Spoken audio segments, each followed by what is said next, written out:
The first toughest challenge was being involuntarily transferred from Baltimore Air Traffic Control Tower to Potomac Tracon in Warrenton, Virginia, over 50 miles away, and having to find a new place to live.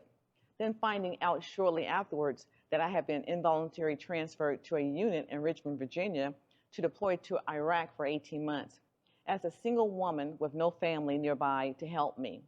I had to rent out the new townhouse I built in Warrenton, Virginia, and sell my car and put everything in storage. I did not know anything or anybody in the new reserve unit I deployed with, except 5 soldiers who were involuntarily transferred with me from my Fort Belvoir unit. I was a major, and once we arrived into Iraq, I was sent further north to a glorified truck stop in the middle of nowhere called Scania, with 2 soldiers I did not know to operate a convoy support center. I begged one of my soldiers from the Fort Belvoir unit to go to Scania with me, and initially he said no.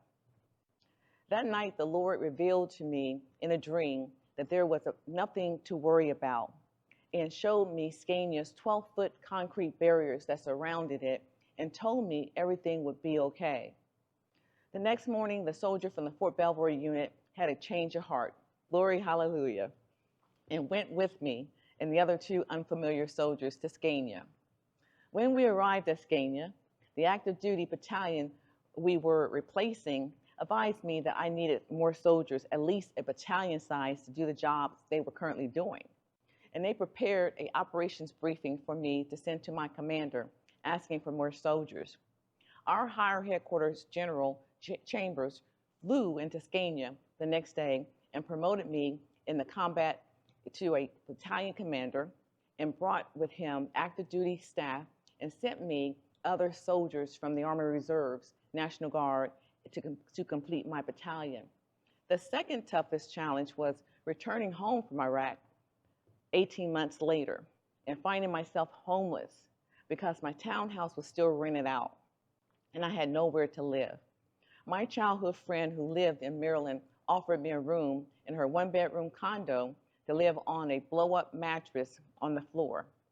My Fort Belvoir soldier, who became my command sergeant major in Scania, dropped me off at the condo and saw where I was going to live. And he offered me a room in his 3-bedroom house where he lived alone.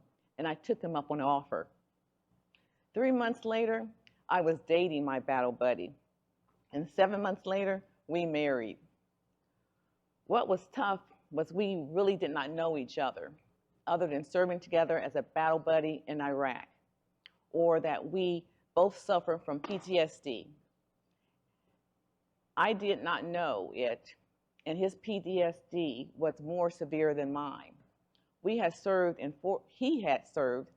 4 active duty conflicts before Iraq and never received any PTSD treatment. He had never been married and had an 8-year-old daughter.